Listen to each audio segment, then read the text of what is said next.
वो कहते हैं ना कि आप किस मुसीबत में हो उस टाइम पे आपको अगर कोई अच्छी किताब मिल जाए या अच्छी लाइन या अच्छा पैराग्राफ मिल जाए तो आपकी पूरी ज़िंदगी या आपकी पूरी लाइफ की डायरेक्शन ही चेंज हो जाती है। तो way today is the first day and जो पहली किताब जो मैंने फिनिश की है उस बुक का नाम है अनपोस्टेड लेटर। अनपोस्टेड लेटर ये बेसिकली किताब मराठी में भी है, हिंदी में भी है, इंग्लिश में भी है। आपको जिस लैंग्वेज में पसंद है उस लैंग्वेज में आप पढ़ना, बट अगर आपकी लैंग्वेज फर्स्ट लैंग्वेज मराठी हो तो मराठी में डेफिनेटली पढ़ना। उसका नाम है न पाठवलेले पत्र। हिंदी में भी कवर भी सेम ही है और इंग्लिश में भी कवर ही सेम है। इसका नाम ही है द अनपोस्टेड लेटर। बेसिकली इसका नाम जैसे है द अनपोस्टेड लेटर, मतलब बहुत सारी जो ऐसी बात थी जो मुझे बतानी थी बट मैं वो लाइफ में कभी किसी को बता नहीं पाया, तो उसके अराउंड ये बुक पूरी रिवॉल्व होती है और एक एक लेटर एक एक चीज़ें बहुत ही अच्छी तरह से लिखी गई है। मतलब इसका सारांश देना मेरे लिए बहुत ही डिफिकल्ट है। मैं ये सेकेंड टाइम बुक पढ़ रहा हूँ। फर्स्ट टाइम जब मैंने पढ़ी था मुझे बहुत टाइम लगा था पढ़ने के लिए, क्योंकि हर एक लेटर पे ऐसे ऐसी चीज़ें थी कि जो ऑलमोस्ट दिल को छू के जाती थी और वो डाइजेस्ट करना या वो अपने दिमाग में लेना, उसको अंडरस्टैंड करना बहुत डिफ़िकल्ट होता था। तो उसके लिए ये बुक ही तो ये मैंने आज फिर से फिनिश की है। एंड क्योंकि मैं बहुत सारे ऐसे अप डाउन इमोशन से जा रहा था, बहुत सारी चीज़ें थी जो फिर से पढ़नी थी। वो कहते हैं ना कि आप किस मुसीबत में हो उस टाइम पे आपको अगर कोई अच्छी किताब मिल जाए या अच्छी लाइन या अच्छा पैराग्राफ मिल जाए तो आपकी पूरी ज़िंदगी या आपकी पूरी लाइफ की डायरेक्शन ही चेंज हो जाती है। तो वैसा ही मेरे साथ कुछ हो रहा था एंड मुझे कोई तो अच्छी किताब पढ़नी थी और मैं ये चैलेंज भी करना चाहता था कि क्या मैं हिंदी या मराठी किताब मैं एक दिन में पढ़ सकता हूँ। तो उस हिसाब से ये किताब बहुत ही छोटी है, अराउंड 200 पेजेस की बुक है और कोई स्टोरी वगैरह नहीं है, जस्ट लेटर्स है इसमें। लेटर्स है और कुछ छोटे मोटे पोएम्स है जो आपको डेफिनेटली पसंद आएंगे और आपको ये किताब डेफिनेटली पढ़नी चाहिए। मतलब लाइफ में एक बार ये किताब तो डेफिनेटली पढ़नी चाहिए, जो हिंदी लैंग्वेज या मराठी लैंग्वेज में जैसे भी आपको पसंद हो वैसे लैंग्वेज में पढ़ना। मैंने मराठी लैंग्वेज में पढ़ी थी because Marathi is my kind of a first language, क्योंकि I live in Maharashtra and यहाँ पे मराठी बहुत ही अच्छे से समझती है, आती है, लिखनी आती है। So I read this book into the Marathi language, but I will highly recommend this.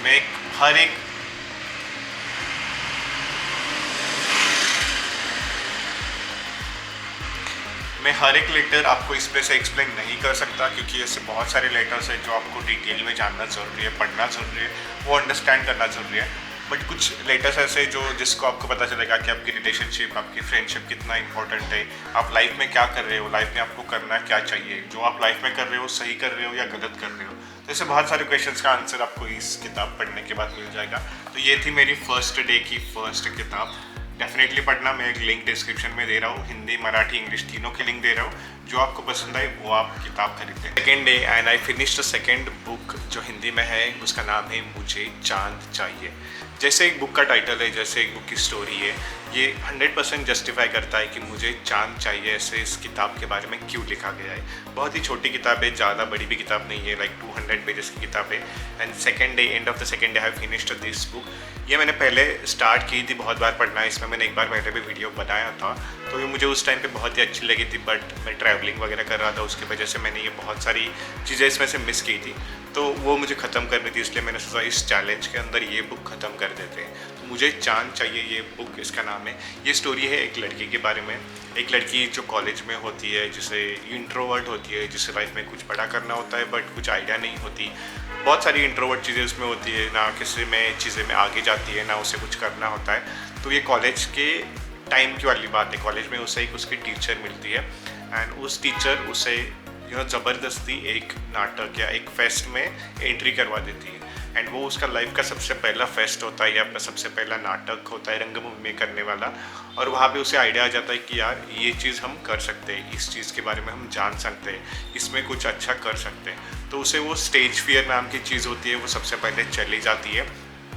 तो उसके बाद उसकी लाइफ या उसके बाद ये स्टोरी बहुत फास्ट फॉरवर्ड मूव हो जाती है। वो बॉम्बे आ जाती है, फिल्म इंडस्ट्री में उसे काम करना होता है, फिल्म इंडस्ट्री की दुनिया के बारे में जानना होता है। तो ऐसी बहुत सारी चीज़ें हो जाती है। इस बुक का मेन इम्पॉर्टेंट चैप्टर और मेन जो लर्निंग है वो है कि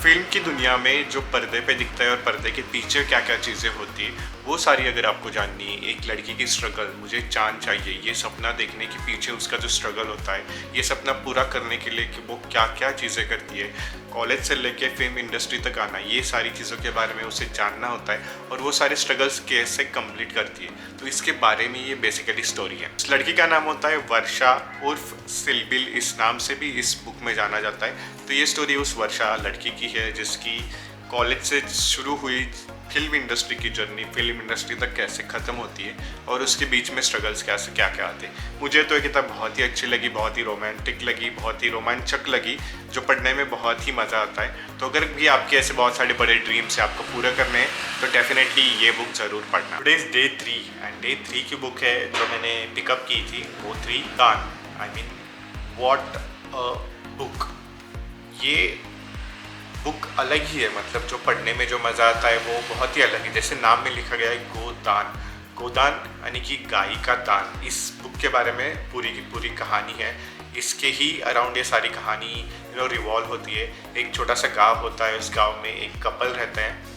नाम वगैरह मैं आपको शायद बाद में बताऊंगा क्योंकि अगर पूरी स्टोरी बताऊंगा तो पूरा मज़ा चला जाएगा। ये बुक बहुत ही फेमस और बहुत ही बेस्ट है, इनकी काइंड ऑफ आखिरी बुक, लाइक ऑथर की आखिरी बुक इसे कहा जाता है। इसके बाद में इंग्लिश ट्रांसलेशन भी हुआ था, तो अगर आपको इंग्लिश में पढ़ना है तो आप ये बुक गोदान इंग्लिश में भी पढ़ सकते हो। तो एक शादीशुदा कपल के बारे में है। तो वो एक गाय खरीद लेते हैं और ना उनके पास एक गाय आ जाती है, तो अपनी वो लाइफ अच्छे से बिता देते हैं। और जिसके पास भी गाय हो तो उसे काइंड ऑफ थोड़ा अच्छा दर्जा दिया जाता है और उसके लाइफ पति पत्नी और बच्चे सब कुछ वो अच्छे से चल रहा होता है। उसका एक फ्रेंड होता है और वो फ्रेंड की वाइफ नहीं होती और उसके पास गाय होती है, बट उसको गाय को चराने के लिए खाने के लिए कोई चीज़ें वगैरह उसके पास नहीं होती।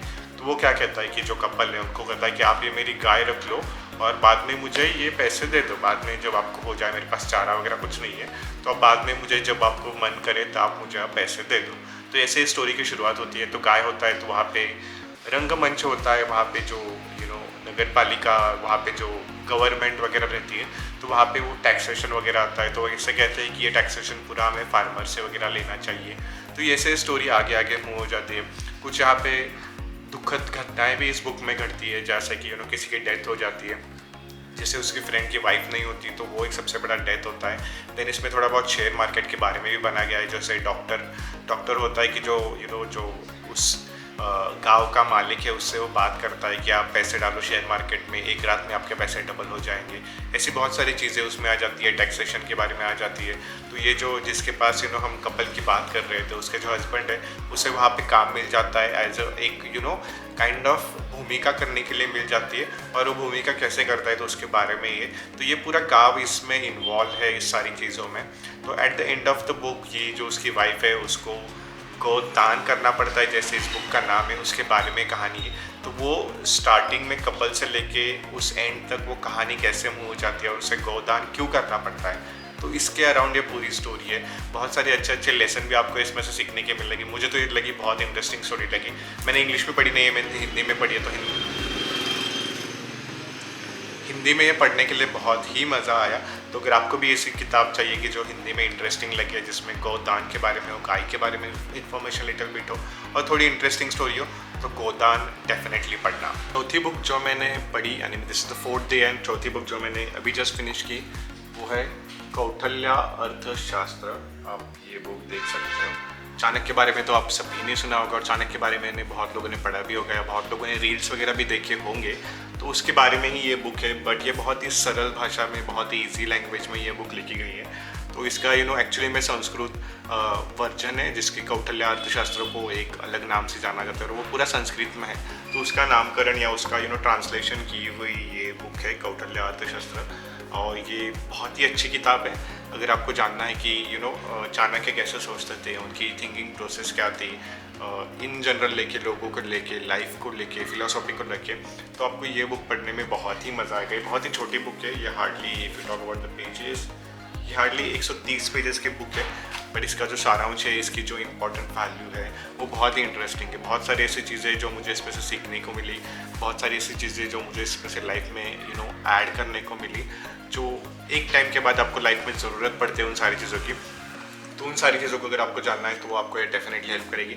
हर एक चैप्टर बहुत ही छोटे छोटे तरीके से लिखा गया है, प्रस्तावना वगैरह बहुत ही अच्छे से लिखी गई है, और हर एक चैप्टर के अंदर ऐसे उनकी संस्कृत में जो लाइन्स है वो भी कहाँ पे मेंशन है, तो आपको वो भी समझ आएगा कि संस्कृत में इसका क्या है और इसका मीनिंग कैसे लेना है। ट्रांसलेशन बुक का एक प्रॉब्लम होता है कि जो ऑथर लिखता है, जो ट्रांसलेट करता है, वो अपने हिसाब से लिखता है। तो बहुत टाइम ऐसा होता है कि कुछ चीज़ें आपको ऐसे डिसएग्री भी करनी पड़ती है और वो आपको अपने हिसाब से समझ के लेनी पड़ती है। तो जैसे कि बहुत सारे ऐसे कॉन्ट्रोवर्सी है चाणक्य के बारे में, उनको लड़कियों को लेके या उनको लेके बहुत सारे ऐसे विचार अच्छे नहीं थे।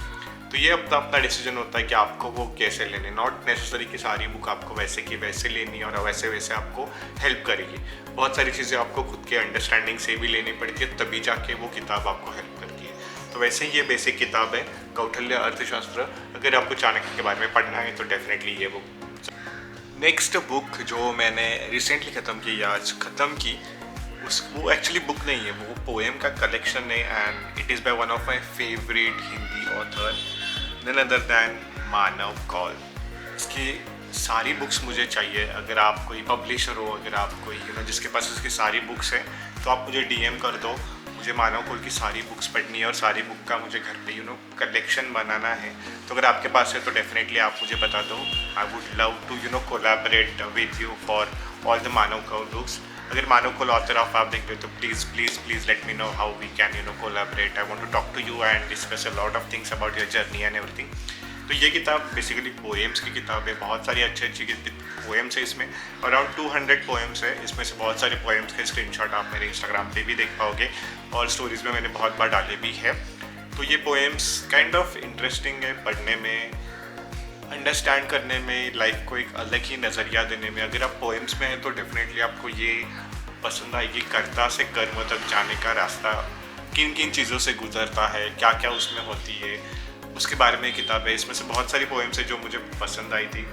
एक कश्मीर को लेके एक पोएम थी, एक माँ को लेके, मॉम को लेके एक पोएम थी। ऐसे बहुत सारी किताबें जो मैंने इसमें से हाईलाइट करके लिखी है। देन दुख बाहर कहाँ होता है, ये एक पोएम थी कि जो मुझे बहुत अच्छी लगी थी। देन खालीपन, लोनलीनेस के बारे में भी इसमें लिखा गया था, उसके बारे में भी एक पोएम थी। तो अगर आपको पोएम्स में इंटरेस्ट है, थोड़ा बहुत अलग पर्सपेक्टिव से चीज़ें देखनी है, तो आपको ये बुक डेफिनेटली पसंद आएगी। आप शुड डेफिनेटली रीड अगर आप पोएम्स में है। So today is the last day of the challenge and last book जो मैंने आज पढ़ी और जो आज ख़त्म की, उस बुक का नाम है गुनाहों के देवता। अगर आप जेनजी हो, अगर आप मिलेनियर हो, जेनजी ज़्यादा हो, तो आपको ये बुक डेफिनेटली पसंद आएगी।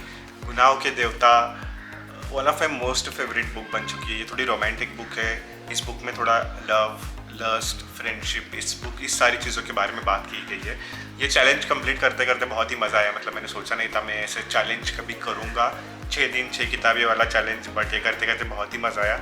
If you want me to do more challenges तो let me know into the comment section. ऐसे बहुत सारे चैलेंजेस करने में मुझे मज़ा आएगा। तो गुनाहों के देवता ये कहानी है एक लड़का और लड़की की। तो एक लड़का होता है, स्कूल टीचर, जो टीचर प्रोफेसर होते हैं, उसकी बेटी से उसे प्यार हो जाता है। और ये उन प्रोफेसर को ये पसंद नहीं होता कि लड़का, उनकी बेटी है, एक लड़का उसे प्यार करता है, उन दोनों में प्यार, फ्रेंडशिप बढ़ रहा है, बहुत ही ज़्यादा बढ़ रहा है। तो ये उसे पसंद नहीं आता। ये यूजुअली होता है जेनजी में से होता है, सिचुएशनशिप, कन्फ्यूजनशिप, ऐसे बहुत सारी चीज़ें होती है। तो उसके बारे में ये काइंड ऑफ किताबें है। तो प्रोफेसर को वो चीज़ें पसंद नहीं आती, तो वो क्या क्या रिएक्शंस लेता है, क्या क्या चीज़ें उन दिनों के खिलाफ करता है, तो वो सारी चीज़ों का इसमें बताया गया है। आगे जाके क्या होता है, उस लड़की की शादी किसी और लड़के से हो जाती है, जो कि अनएक्सपेक्टेड टर्न था मेरे लिए भी और ये समझने के लिए भी। तो गुनाहों के देवता एज ए नाम सजेस्ट, गुनाहों का देवता कौन है, ये गुनाह एक्चुअली में किसने किया, ये गुनाह के पीछे का रीज़न क्या था, ये गुनाह था कि गुनाह नहीं था। ऐसे बहुत सारे क्वेश्चंस का आंसर आपको by the end of the day book मिल जाएगा। बहुत ही अच्छी और इंटरेस्टिंग स्टोरी है।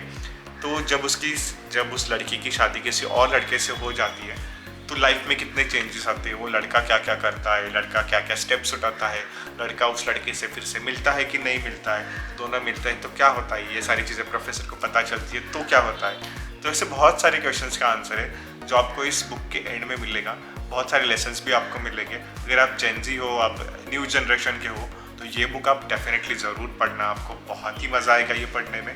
नॉट ओनली मज़ा आएगा, बहुत सारी चीज़ें आपको सीखने को भी मिलेगी इस बुक में। तो गुनाहों के देवता definitely go and read. So that was all about this challenge. ये चैलेंज इंटरेस्टिंग था, करने में भी बहुत मज़ा आया and I am thinking of doing more of a challenge like this.